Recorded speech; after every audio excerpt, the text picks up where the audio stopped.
Good afternoon, Dave here again, talking about alcoholism. Yeah, there's a subject I want to touch on: secret drinking. Secret drinkers, people that drink and think they can hide it.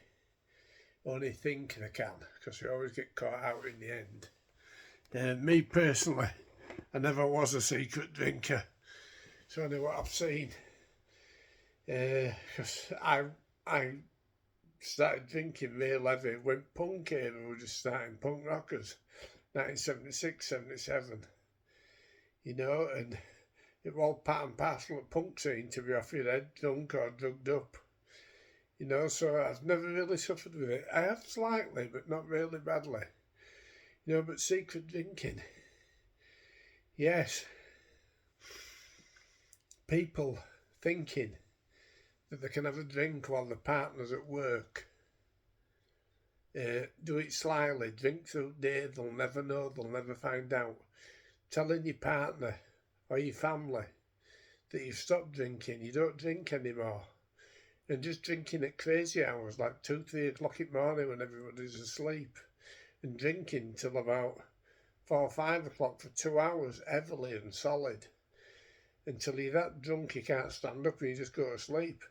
And then you think that when the family wake up, they'll think, oh, he's just having a lie in, secretly drinking. I've seen people with the drink bottles drinking in the house, people that live on their own, secret drinkers, people that live on their own, keeping it from the relatives and the people that live close by them, drinking behind closed curtains. And the bottles, they wouldn't dare put the bottles in the bin because I think the bin men would think, oh God, bloody pisshead, a drinker, an alky. So what they'd do is, they would go to somebody else's bin 2 or 3 doors down and put all the empty bottles in there, or put it in the car and take the cars to the tip and just offload it in one of those glass collection bins that you have that are outside supermarkets collecting glass and cardboard and what have you, and put it in there. It is really, I know I'm laughing, but it isn't funny. It's just another part of the illness. Deceiving, lying, conning, cheating.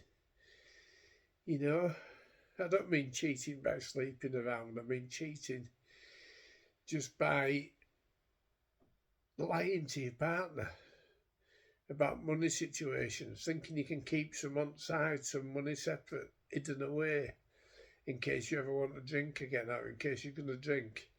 As I say, for me, it's never really bothered me because I couldn't hide drink if I wanted to.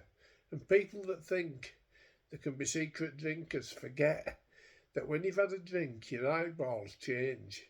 Your eyeballs pin or they go wide, and your speech is slurred. Even though in your brain you think you're perfectly okay and ticking along nicely, everybody knows that you've been drinking. Nothing you can hide. So I could never hide it, and I never chose to hide it.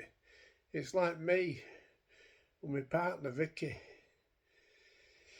In the years that I've been with her, if I've had a drink, I've told her. But she hasn't seen me really drinking. She saw me that one day, a couple of years ago, 17 months ago. And she saw me drinking when I first met her. When I first met her, I was a drunk. I was thin as a stick, and drunk as a skunk. Don't know what she saw in me. She must have seen the good in me. She must have seen something, because I'm still with her 10 years later on. As partners put up with a lot. We think we can con them. We think we can. They don't know. But they do know that we're having a drink. They do know when we say we're taking dog for a walk. And that walk takes about an hour. Don't you think they know that you're not just walking the dog for an hour? That you stood somewhere having a drink, or you just nipped into a pub, or you just nipped into a shop and bought a bottle, and you're drinking it. Drinking and driving, that's dangerous, but people do it. They'll drink in the car, they'll go out in the car, drink, and drive back. keeping it secret, keeping it hidden from the partner, the husband, the wife, the girlfriend, the kids, the family, the neighbours. You know, it's really lethal. I know I keep laughing about secret drinkers because it is quite, to me, I do find it quite comical because I could never hide. The way I drink, I couldn't hide it because I would drink until I collapsed, drink until I fell over, blacked out, didn't know what I was doing. You know, but especially, like, I know a lot of girls, when their husbands go to work or the partners, boyfriends, go to work and they're left with children at home, getting children to school and then having a drink. As soon as they've gone drinking through the day till they've got to go pick the children up, have a sleep in between, go pick the children up, then come back, they're making tea, and the partner is really happy. They're not doing, but what they're doing is they don't realise it. When they're drinking, you're potentially getting yourself near the death. You're potentially killing yourself, because alcohol is a progressive illness, and it does kill. It kills over 3 million people worldwide each year, does alcoholism. You know, and like I said the other day, 15% of the population of the world have drink-related problems. Whether it's just when they drink, problems start, or whether it's because they're alcoholic. 15% of the world. That's 15 out of every 100 people potentially has a drink problem. I aren't saying alcoholism, but they have a drink problem. It's causing problems. You know, and that's a lot of people, considering there's billions of people on this earth. You know, so just take it steady. If you do drink secretly, you know, you're going to make yourself really poorly. You're going to make yourself really ill. It'll do your nerves no good because you're hiding it. It's like you live there. It's like the elderly person that lives on their own, goes out to the shop on a morning early with the bag, gets a couple of bottles of wine, gets a bottle of gin, gets a bottle of whatever, comes home, sits inside drinking, as if nobody knows that they drink. Think about it logically. When you get drunk, at some point you do make a fool of yourself. You will open the door where you live in, and you will say something, or somebody will knock at the door, and you'll answer the door, and they can tell you're drunk because they can smell it on your breath, they can see your eyes, and they can see the way you are. You know, it's a serious thing, is secret drinking. Serious. But what we've got to do is we've got to keep positive. Put the drink down, pick the phone up.